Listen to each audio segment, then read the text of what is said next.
If not us, who? And if not now, when? The following is an EHC media production.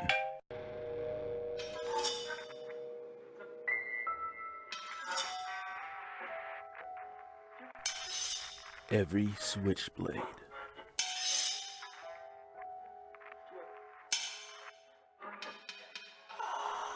needs his switch babe.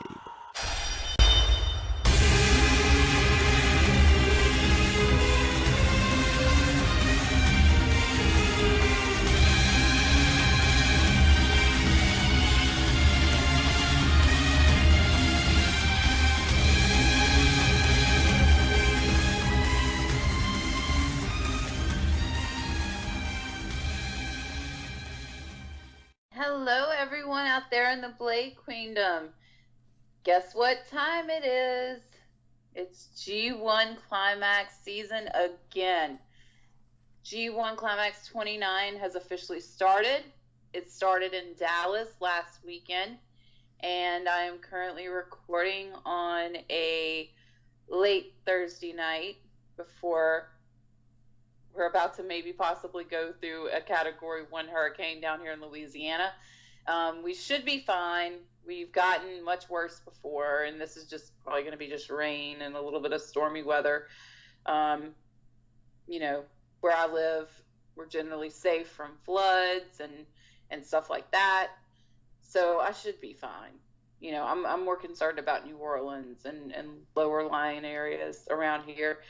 So hopefully Barry will be a little bitch and will not do much to fuck with us this weekend, because I will legitimately go out and try to fight a hurricane if I miss night 2 of the G1, if I miss the Evolve show, AEW Fight for the Fallen, and even I'm going to watch Extreme Rules because I kind of have an evil desire to see Lacey and Baron both win, just to see wrestling Twitter have just an apocalyptic meltdown, just because I find that shit hilarious and entertaining when it happens. But like I said, G1 Climax 29 is here, and they started off the week in Dallas, and they had like different stars taking pictures all around town. Okada, of course, because he loves to fish and he loves the outdoors. What does Okada do when Okada's in Dallas? He goes and hits up Bass Pro. That's the first thing that man did. And apparently he did try Whataburger, another Texas institution, and was very impressed. To which I say, Okada, when you're in Louisiana again, try some Raising Cane's, because those are the best chicken fingers in the world. I know it's not hamburgers. It's a little something different, but trust me, I think you'll like it, Rainmaker. I think you will. Then they had the annual G1 press conference, or as some of us on New Japan Twitter like to call it, the G1 fashion show that New Japan puts on every year. We had people show up in nice suits, some, business casual looks. We had, and Fale, I love you, Fale. You know it. Your philosophy lives on my makeup mirror. It has for the past, I don't know how many months. But he legitimately didn't give a fuck.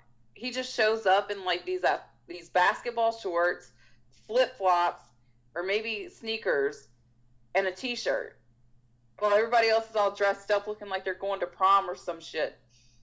And it just cracked me up how little fucks he gave, and how he would get pissy, and he like legitimately flipped a table over. He threw some cards all over the floor. He just didn't give a shit, and it was hilarious. Also, another note that came out of that press conference was Jay legitimately calling America a cesspit, which to that I say, Jay, you ain't wrong. I cannot sit here and try to get fake outrage angry at him, because he is kind of right. Our country is a hot mess a little bit. So, and even Zack Sabre Jr. said that, trying to put on that style of technical wrestling that he does for Americans is like trying to read a dog Shakespeare, which, he's right. A lot of the wrestling fans, especially the Western fans, cannot appreciate that technical catch wrestling style. a lot of them can. And so, I mean, CSJ and Jay are right. I mean, we really weren't worthy of that show. I don't think.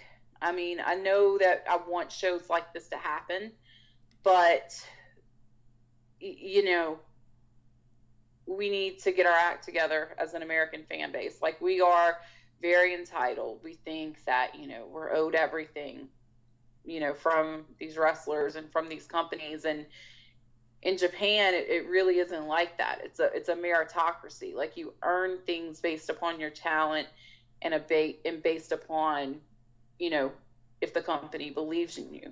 It's not like in America where just because you look good, you're going to get over. Like, no, that's not the way it works. And so there is a lot of that mentality that needs to change. And one thing I didn't like about the press conference this year was the fact that it was done in front of fans.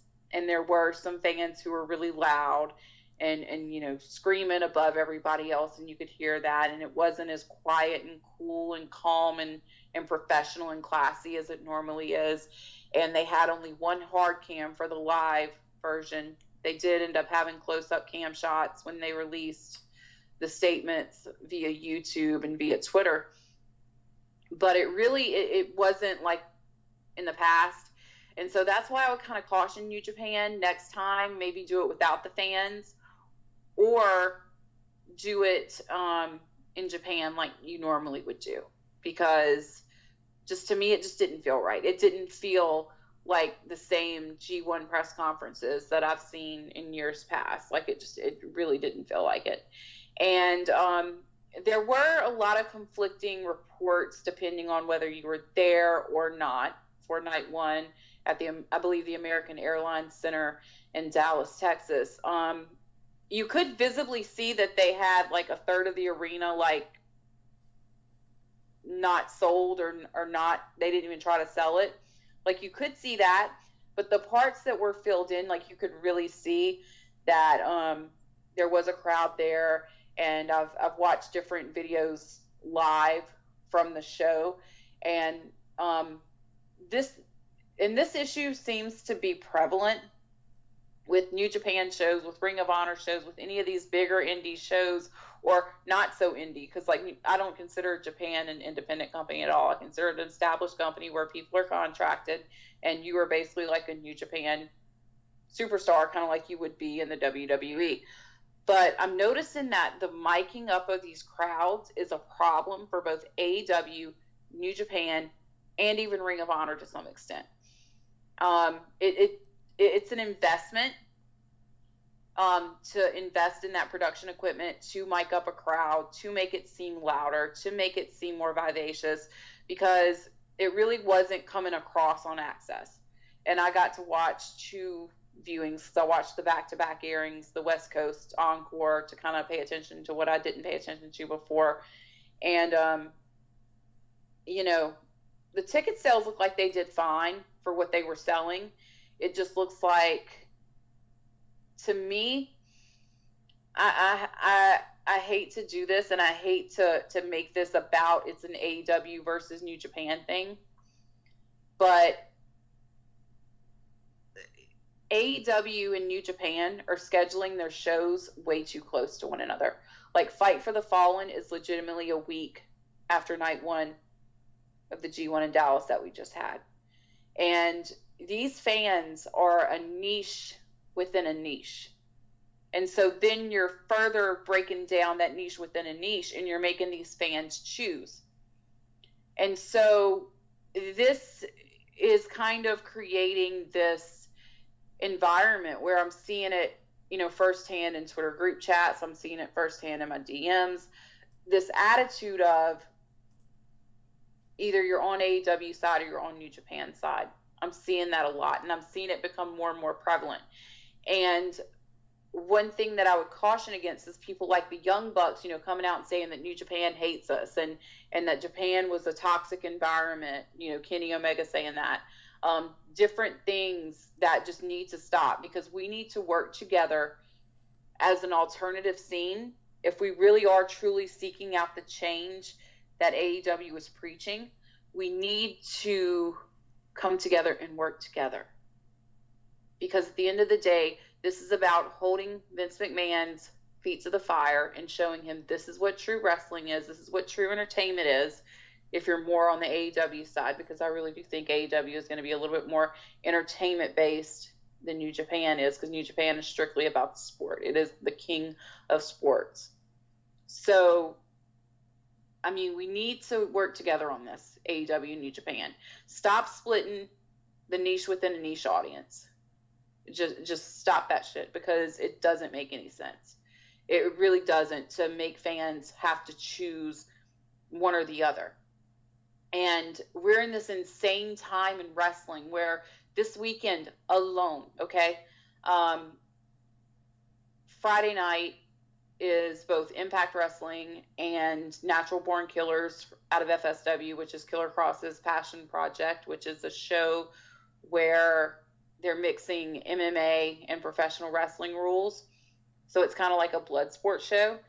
And that's going to be on Fight on Friday. Then Saturday, we've got Fight for the Fallen and night 2 of the G1.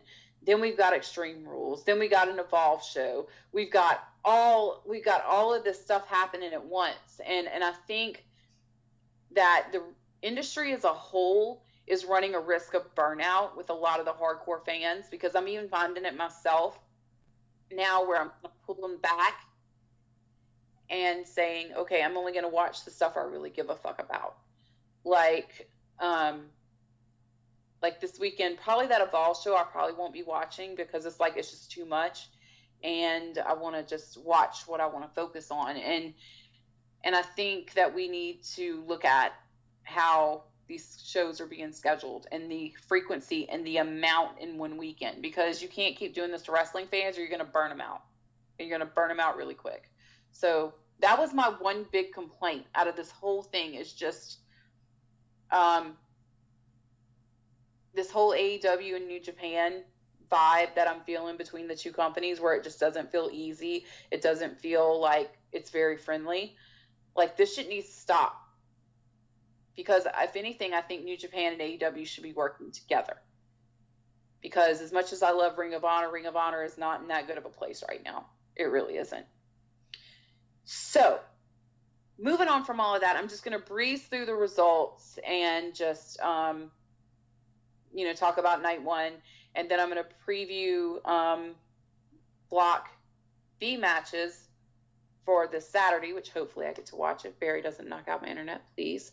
So the first match we got was a non-title tag team match between Roppongi 3K and my boys Tama and T, G-O-D.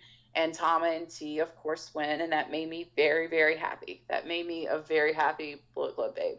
I love seeing my boys win, especially over here in the States, because Bullet Club has been the big force between a lot of the growth here in the States with New Japan. Then we had my son, Shota Umino, because everybody knows I adopt a New Japan young lion every class, and Shota's my adopted son. And him and Ishii versus Cobb and Narita, and Cobb and Narita end up getting the victory. And I was very, I'm looking forward to the Ishii and Jeff Cobb match, because that is going to be a Haas battle where you're just going to see these guys beating the living shit out of each other. Match 3 was a preview for Goto versus Jay White, with Goto and Yoshihashi going one-on-one or in a tag team match against Jay White and Chase Owens. And Gato was there as well. Yeah, my boys did not win, and I was not a very happy Switch babe. But here's the key. I think this means that Jay is going to win versus Goto, because he comes over here, he kind of gets handed that tag team loss, but it lights more fire under his ass and makes him want to win even more. It makes him want to do even more nasty, vindictive, psychotic heel tactics, which, to be honest, Jay has leveled up recently. He really has. His promos have leveled up to a whole new level. like where we're almost in like borderline psychotic territory, which, you know, the scary part is he's not done with this evolution. This evolution is continuing, and we just got to watch it unfold. So then we have the next match, which was Juice Robinson, Toru Yano, Jushin Thunder Liger versus Lij, or Naito, Shingo, and Bushi. It was really cool to get to see a team with Liger actually win, because Liger is retiring, and I was lucky enough to see him in Madison Square Garden. So I will get to say I did get to see him before he retires. So just more excitement and more fun. Just this whole night was like a lot of fun. And there were a couple of matches that I actually called that we're about to get to. But they did announce that New Japan is coming to the East Coast in September. Fighting Spirit Unleashed, they're going to have a show in Boston, New York City, and Philadelphia. So I'm hoping that maybe I can hit up that Philadelphia one, because I got a show, Go Pro Wrestling in Wayne, New Jersey, to go see Killer Cross. So hopefully maybe I can make up for missing the Dallas weekend with a New Japan and a Cross weekend, which would be amazing. Then we started A block matches, and we had Lance Archer defeating Will Ospreay, which I actually called. I said that I think Archer is getting set up for some kind of push, and Archer was out there. He was pushing tickets in the local market. He was doing everything that he could to get as many tickets sold for that show. So I think that that was a way to give him a solid thank you, to let him win in front of his hometown, which is amazing. Then we had Bad Luck Fale defeating Evil, which nobody was fucking calling. Like, I was one of 20% that called that shit. So I'm proud of myself, and I will pat myself on the back for that one. Then we had Sonata versus Zack Sabre Jr. That match was just beautiful. It was beautifully done. Lots of catch wrestling, lots of smooth as butter transitions. Just beautiful. And even though my boy Zack Sabre Jr. did not win, Sonata did win. And he did. You know, he earned that victory. Just way to go, boys. Then we had Kenta defeating Kota Ibushi in a match that was just, it was just balls to the wall. Like, they're beating the shit out of each other type match. Then we had Okada versus Tanahashi, and Okada, of course, goes over, which I was expecting. Another classic from these two. And just the overall night was a good night to get you started with G1, to whet your appetite, to get you wanting more. Because we are having to wait a week, because this was in Dallas, and the guys have to head back to Japan, get their bodies back adjusted to Japan time, and get fully focused and prepared to go through what they call the meat grinder. Because this is a month-long round-robin tournament with 2 blocks. So whoever wins this is going to have to fully and completely earn it. And that brings us to the B block matches from night 2, which before we get to that, I want to give a little special shout out to Carl Fredericks. He is my favorite LA Dojo young lion, and he is going to be making his Japanese debut on a Japanese New Japan show. He is going to be in the 3rd match of night 2 in a match versus Ren Narita, Shota Umino, and Hiroshi Tanahashi versus Clark Connors, also from the LA Dojo, and Kenta. So congratulations, Carl. I know you're going to kick all the ass. I totally believe in you. And you have just, you totally got this. And I know you're going to be a major success in the future. Then we have the block matches, of course. And my picks for those, just real quick, are Shingo Takagi over Juice Robinson, Jon Moxley over Taichi, Naito over Toru Yano, Tomohiro Ishii over Jeff Cobb, and of course, Jay is going to beat Goto. So, now that all that G1 talk is out the way, now we're going to talk about a little surprise that happened over the weekend. So, Killer Cross had his show Natural Born Killers that he put on with FSW, Future Stars of Wrestling in Vegas. If you haven't checked them out and you're on the West Coast, you need to. they've got some gems on that roster. Like, I found them as a result of Cross, and have really, started following, some of their guys. Like, their champion Chris Bay is awesome. They put on this show that was a blend of MMA and pro wrestling rules. And one, John Moxley shows up and confronts Cross, and they just tear up that arena. And they ended up going to a no contest in a bonus match that was added after Cross went one-on-one with Dan Severn. So I would encourage you, go to Fight TV, get that show.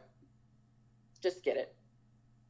And that's it for this week, because I'm trying to wrap it up and focus on some storm prep. But also check out Indie Empire Magazine. My friend Ashley, she has started this amazing magazine. They've got a Hikuleo from Bullet Club Centerfold this month. So be sure and check it out. And until then, until we pass through all this hurricane stuff, just know that I love all y'all. Y'all are beautiful, amazing human beings, and you're enough. And follow me at AxiMillie55. That's AXIMILI 55. And also at Switch Babe Pod. And until then, peace, love, and rock on.